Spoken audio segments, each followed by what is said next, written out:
विनंती माझी, मी सांगतो इथं कसा काढायचा. सगळे लोक काय म्हणते ते ऐका तरी नाही लागेल. त्यांना सांगितलं माझं एकदा ऐका तुम्ही, काहीच बेजार म्हणत नाही. हे ट्रकचे टायर आहेत का नाही म्हणजे ह्याच्यामध्ये सगळी हवा सोडून द्यायचं. काय नव्हतं त्या ट्रकचे जेवढे टायर आहेत का नाही त्याची हवा सोडून द्या. हवा सोडून दिली जशा तशी तुमची कमी होईल. तसं झालं ना, त्या टायर मध्ये हवा सोडून दिली ट्रक असणारा निघून गेला. माझा बोलण्याचा मार्ग लक्षात ठेवा. त्याचं वय जरी कमी असलं त्याची बुद्धी किती राहील पहा. इथं संकाधिक वय त्यांचं 5च वर्ष. त्यांनी काय सांगितलं, नारद मुनी ऐका, त्याचं सोपं साधन आहे, तुमच्या लक्षामध्ये नाही आलं. सत्कर्म म्हणजे दुसरं तिसरं काही नाही, भागवताची कथा करणं म्हणजे सत्कर्म आहे.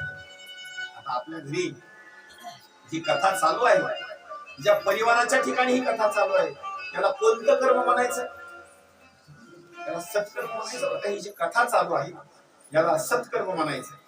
आणि हे जर सत्कर्म केलं तर मोठमोठे असणारे विघ्न असतील, काही आत्म्याची जीवाची भूमिका असेल तर त्यांना सद्गती मिळते. म्हणून हे सत्कर्म करायचं महत्वाची भूमिका असेल. नारद मुनीला प्रश्न विचारला, होय मी सत्कर्म करील, पण ही भागवताची कथा मी कुठं लावला? सनकादिकांनी सांगितलं, नारद मुनी तुम्ही एक काम करा, एक हरिद्वारच्या ठिकाणी असणारा एक आनंद नावाचा असणारा घाट आहे, तिथं काय करा की तुम्ही सुंदर स्वरूपामध्ये असणारी कथा तिथं लावा. तिथं सांगितलेलं आहे. आता आपल्याकरता जर सांगायचं म्हटलं तर आपल्याकरता ही कथा आपण कुठेही लावू शकतो. घरी लावू शकतो, एखाद्या चौकामध्ये लावू शकतो, मंदिरामध्ये लावू शकतो, तीर्थक्षेत्रावर लावू शकतो, शेतामध्ये लावू शकतो. याला बंधन मात्र नाही. याला काळ वेळ नाम उच्चारिता नाही. बस एक भाग सांगितलेला आहे. नारद मुनीने काय केलं, ही कथा त्या ठिकाणी असणारी लावली. आणि कथा लावल्याच्या नंतर मग मात्र सुंदर स्वरूपामध्ये भक्ती, ज्ञान, वैराग्य हे सगळेजण तिथं आले. अनेक साधू संत मंडळी, ऋषी मुनी, जपी तपी, संन्यासी सगळे मंडळी त्या ठिकाणी, साधारण व्यक्ती, माणसं, महिला मंडळी, लहानपण मंडळी सगळे आले कथा ऐकण्याकरता. 1 आणि 2 दिवसापर्यंत नाही, 7 दिवसापर्यंत ही कथा त्या ठिकाणी संपन्न झाली. आणि जी मुलं वयोवृद्ध झालेले होते त्यांचा मात्र असणारा त्या ठिकाणी असणारा उद्धाराची भूमिका आणि नव तरुण असणारे ते असणारे झाले. माझा सांगण्याचा भाग असा आहे, ही जी कथा आहे वयोवृद्ध माणसाला सुद्धा तरुण बनवते. तुम्हाला कसं काय, इथं जरी माणूस बसला तर देहभान असताना विसरून जातो, नव चेतना निर्माण होतो, माणसाला तरुण होतो, सारखं त्याचे कान असणारी कथा ऐकत आहे. म्हणून श्रीमद भागवत महापुराणाची महान असणारी कथा आहे. या ग्रंथाच्या बाबतीमध्ये विशेष स्वरूपामध्ये अनेक स्वरूपामध्ये असणारं महात्म्य सांगितलेलं आहे. आता ज्या कथेची आपण या ठिकाणी वाट पाहत आहोत ती कथा आहे श्रीकृष्ण भगवंताच्या जन्माच्या उत्सवाच्या निमित्तानं पुढे भाग सांगितलेला आहे. पुढं गोकर्ण, उपाख्यान, दुंदुकारीची असणारी कथा. एवढंच नाही, राजा परीक्षिताचा असणारा जन्म, त्याला शाप भेटला की राजा जो असणारा शृंगी आहे त्या शृंगीनं असणारा शाप दिला की आजपासून 7 दिवसाच्या बाबतीमध्ये तुम्हाला तक्षक नावाचा सर्प असणार दोष होईल, तुमचा मृत्यू होईल. राजाने काय केलं, आपल्या मुलावर राज्यकारभार सोपवला. राज्यकारभार सोपवून असणारा गंगेच्या काठावर जाऊन असणारा बसला. तिथं शुकाचार्य महाराज आले आणि त्यांनी कथा सांगण्याकरता सुरुवात केली. कथा सांगत सांगत सांगत ध्रुव बाळाचं चरित्र, समुद्र मंथनाची कथा, प्रल्हादाचं चरित्र, चंद्रवंशाच्या बाबतीमध्ये चरित्र, सूर्यवंशाचं चरित्र, अनेक राजे महाराजांची असणारी कथा या ठिकाणी सांगितली. परीक्षित राजाला प्रश्न विचारला, गुरुदेव महाराज, अहो तुम्ही जी कथा सांगता का नाही ही अमृता समान असणारी कथा आहे. माझी एक विनंती आहे, चरित्रच सांगा, पण चंद्रवंशामधलं चरित्र सांगा. कृष्णाचा जन्म हा चंद्रवंशामधला आहे. त्या श्रीकृष्ण भगवंताचं चरित्र सांगत असताना मला विशेष स्वरूपामध्ये एकदम चांगल्या पद्धतीने असणारे चरित्र सांगा. ते चरित्र सांगण्याकरता सुरुवात केली. पापी जे अभक्त दैत्य जे मातले धरणीसी ओझे झाले त्यांचे, दिदला से त्रास ऋषी मुनी सकळा न पूजिती देवाला कोणी. पृथ्वी मातेनं काय केलं? गाईचं रूप धारण केलं, क्षीरसागराच्या ठिकाणी गेली आणि असंख्य असणारी देवता सोबत आहेत, ब्रह्मदेव आहे, भगवान शंकर आहेत, सगळे मंडळी गेली आणि देवाचं गुणगान करण्याकरता सुरुवात केली. श्री अनंता मधुसूदना पद्मनाभा नारायण जगव्यापका जनार्दना आनंद घना अविनाशा चक्रधरा विश्वंभरा गरुड ध्वजा करुणा करा सहस्रपादा सहस्र करा क्षीरसागरा शेष नयना कमल नयना कमलापती कामिनी मोहन मदन मूर्ती भवतारका धरिता क्षिती वामन मूर्ती त्रिवेक्रम आगाये सगुणा निर्गुणा जगजीवीच्या जगजीवना वसुदेव देवकी नंदना बालरंगना बालकृष्ण तुका आला लोटांगणी मज ठाव द्यावागी चरणी हेची करीतसे विनवणी बहुबंधनी सोडवावे. त्या पृथ्वी मातेच्या बाबतीमध्ये गायीनं विनंती केली. काय केलं? तिथं आकाशवाणी झाली आणि ती आकाशवाणी कुणालाच ऐकू आली नाही, फक्त ब्रह्मदेवालाच ऐकू आली. ती आकाशवाणी अशी होती, ब्रह्मदेवा तुम्ही सगळ्या जणांना समजावून सांगा. पृथ्वी माता भगवान शंकर सगळ्या जणांना समजून सांगा, मी पृथ्वी तलावरचा भार कमी करण्याकरता सगळ्यात अगोदर जन्माला येईल ना, देवकी आणि वसुदेवाच्या पोटी मी जन्माला येईल, पण मी तिथं थांबणार नाही. तिथून मी काय करणार? गोकुळामध्ये जाणार, लहानाचा मोठा होणार, माझ्या मामाचा वध करणार. एवढंच नाही, पाण्याच्या वर द्वारका नगरी विराजमान करणार आणि जणाचा सर्वनाश करणार. काळजी मात्र तुम्ही करू नका. फक्त एक काम करा, माझ्या अवताराला सहकार्य करण्याकरता कुणी गोपाल व्हा, कुणी गाई व्हा, कुणी वासर व्हा, कुणी गवळणी व्हा, कुणी गोप व्हा. अशी आकाशवाणी झाली.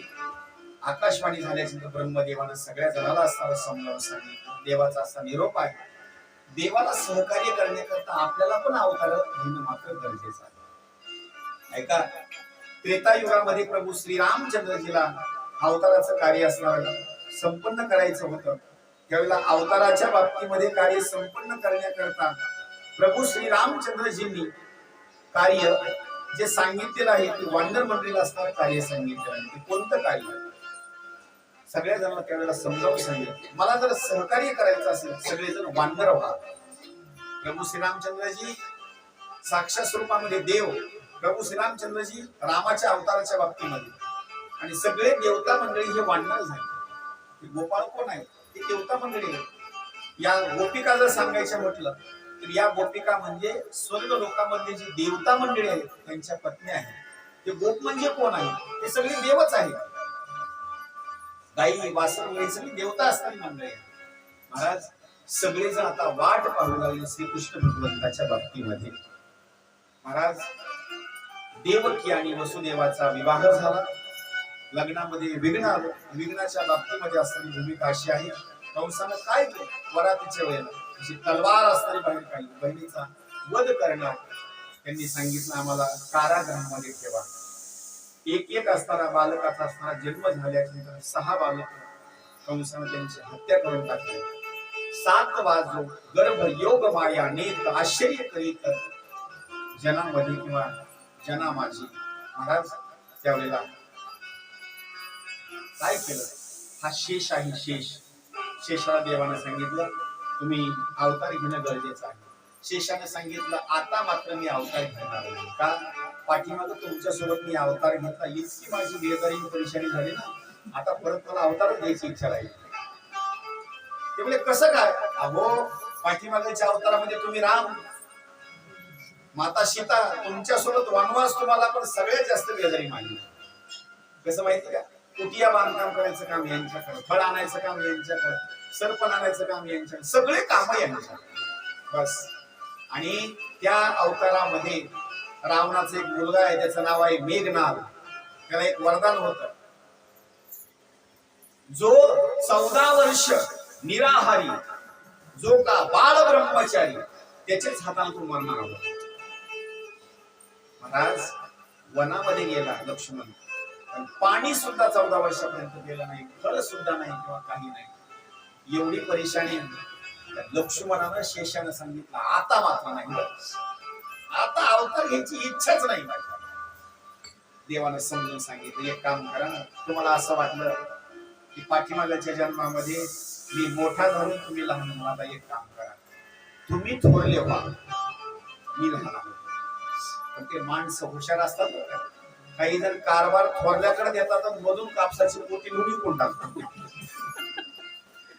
घरात जर असं जर विचारलं कारभारी कोण थोरला, त्याच्या खात्यावर रुपये जमा नाही, रुपये त्याच्याकडे नाही. बारकाजवळ पैसेच पैसे, त्यानं व्याजाला गावात लावलं. कृष्णाची लीला तशीच आहे, फक्त कारभार कोणाकडे आहे, बलराम दादा, फक्त मोठ्याकडे म्हणण्याकडे.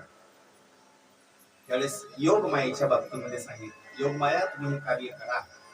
योग मायेने काय केलं, 7 बाजू गर्भ योग माया नेता शेती करीत मना माझी. गर्भास्वर असा काढला, काढल्याच्या नंतर तो रोहिणीच्या गर्भाशयामध्ये तिकडे अगोदर जर जन्म कुणाचा असेल तर 7व्या क्रमांकाला बलराम दादाचा असणारा जन्म आहे. बलराम दादा की जय, बलराम दादा की जय. पहिला जन्म सांगितलेला आहे तो बलराम दादाचा. आता दुसरा जो जन्म आहे ना, 8व्या वेळेला देवाचा जन्म रात्रीच्या 12 वाजता झालेला आहे. असा जन्म आहे पहा. महाराज, दशरथे मारिला तोची होता मास, वर्षा ऋतू असे कृष्ण पक्ष, वसुमान तिथी बुधवार असे शुक सांगतसे परीक्षिती. रोहिणी नक्षत्र 2 प्रहर रात्र, माया घाली अस्त्र रक्ष काळा. नवग्रह अनुकूल सर्वांचे जे मूळ, वसुदेव कपाळ धन्य धन्य. जयाचा हा वंश तयासी आनंद, माझे कुळी गोविंद अवतरला. आयोनी संभव नोहे काही श्रमी, नाम याचा स्वामी प्रगटला. रात्रीच्या 12 वाजता देवाचा जन्म आहे. देवाचा जन्म झाला. जन्म झाल्याच्या नंतर देवानं थोडस रडण्याकरता सुरुवात केली. अगोदर रडण्याकरता सुरुवात केल्याच्या नंतर मग मात्र देवकी आणि वसुदेव ते हसण्याकरता सुरुवात करतात. का? देवानं सांगितलं, आपल्याला वरदान दिलं होतं, देव अवतारला येतील. अवतारला काय वर्णन करावं या देवाचं. ज्यावेळेला देवाचा जन्म झाला का नाही, त्यांच्या हातामध्ये सगळे चिन्ह त्यांना दिसू लागले. शंख चक्र गदा वगैरे सगळं असं दिसू लागलं. देवाचं असं दर्शन झालं की हसू लागले. देवानं लगेच माया अशी काढून आणली. छोट्याशा श्लोकामध्ये आहे, त्यांना माया काढून घेतल्या बरोबर त्यांच्या गोष्ट लक्षामध्ये आली की आता ज्यानं 6 लेकरं मारले तो कंस धावत गेले, या लेकराला सुद्धा मारले, म्हणून त्यांनी रडण्याकरता सुरुवात केली. आता देवानं हसण्याकरता सुरुवात केली. अगोदर देव रडू लागला, आता देव हसण्याकरता सुरुवात केली. देवानं हसत हसत सांगितलं, तुम्ही रडू नका, एक कार्य सांगतो, तेवढं कार्य तुम्ही करा, मला इथं ठेवू नका. तुम्ही काय करा, नंदाच्या घराला वजनी गोकुळाला, माया उपजली तेथे ठेवी मज आणि येते, मनसी आसी रक्षपाळ, तरी म्या मोहिले सकळ. बस असं सांगितल्याच्या नंतर वसुदेवजीने काय केलं, असं टोपलीमध्ये उचललं, टोपली अशी उचलली आणि उचलल्याच्या नंतर उचललीला कमळापती पायीची बंधने गळत, असं डोक्यावर घेतलं, चालण्याकरता सुरुवात केली.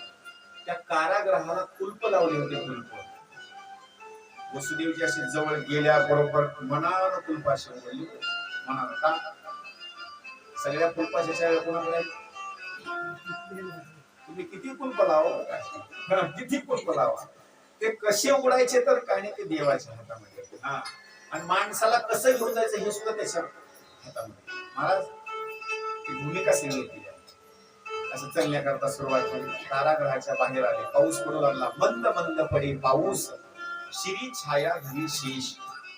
पाऊस असा पडू लागला, शेषनासावरून फणा धरला. महाराज यमुना नदीच्या जवळ गेले. यमुना नदीशी काठोकाठ वाहू लागले. बापाचं प्रेम किती असतं ते ऐका. असं चालण्याकरता सुरुवात केली. पाणी गुडघ्यापर्यंत आलं, कमरेपर्यंत आलं, छातीपर्यंत आलं, इथपर्यंत आलं. आता मुखामध्ये जाऊ लागलं, नाकामध्ये जाऊ लागलं. बाप माग सरकला.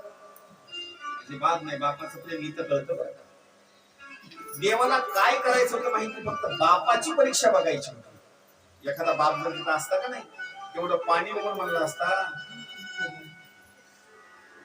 जाऊ द्या 6 पहिले मरण पावले, आता माझा प्राण याच्यामुळे जाईल एखाद्या वेळेस, तिथून पाठीमागं फिरा. बाप फिरला पाठीमागं, भाग नाही महाराज. काय केलं? पाण्यामध्ये चालण्याकरता सुरुवात केली. देवानं पाय कधी लावला माहिती? देवाच्या मनात जर आलं असतं तर अगोदरच मोबाईल काढून यमुना मातेला सांगितलं असतं, जरा रस्ता करून द्या बरं. पण देवानं काय केलं माहिती? सांगितलं नाही अगोदर, फक्त वसुदेवाची परीक्षा घ्यायची होती आपल्याला. बाप पाठीमागं सरकत आहे त्यावेळेला सांगितलं, असं अंगठा बाहेर काढला, पाऊल असा बाहेर काढला, यमुना मातेला फक्त दर्शन द्यायचं. असा स्पर्श केल्याबरोबर दोन साईडला असताना यमुना माता असताना झाली. पहिल्या तीराला गेलं, कृष्णाला यशोदेच्या जवळ ठेवलं, मायेला उचललं, पहिल्या तीराला आणलं. इकडे एक एक दरवाजा बंद झाला आणि रडण्याकरता सुरुवात झाली. रडे माया करी आकांत आणि नामा म्हणे उठवी दोन.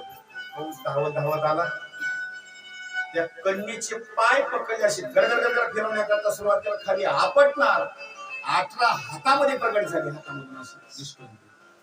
हसून सांगायला, कंसा मला कोणी सुद्धा मारू शकत नाही, पण तुला मारणारा मात्र जन्माला आला. महाराज एका साईडला असणार तिरस्काराची भूमिका, इकडं पहाड झाली गोकुळाच्या बाबतीमध्ये. एक दाशी येते यशोदेच्या जवळ, पाहते एक बालक आहे. तिनं ती वार्ता गावामध्ये सांगण्याकरता सुरुवात केली. गवळण म्हणे गवळणीला पुत्र झाला यशोदेला, एक धावी एकी पुढे ताटी वाटी सुंटवडे, सुईनीची गलबल झाली, दासी जणी गेलगाली. सकाळ झाली, प्रत्येक जणाला ही गोष्ट कळाली. लेकराला पण स्नान घातलं, यशोदा मातेला स्नान घातलं, आनंदी आनंद असता तो साजरा केला. एवढंच नाही, त्या लेकराला पाण्यामध्ये टाकलं, एक सुंदर स्वरूपामध्ये असणारा झोका दिला. सगळी भक्त मंडळी असल्याच्या नंतर देवाने सुंदर स्वरूपामध्ये पाण्यामध्ये असणारे झोका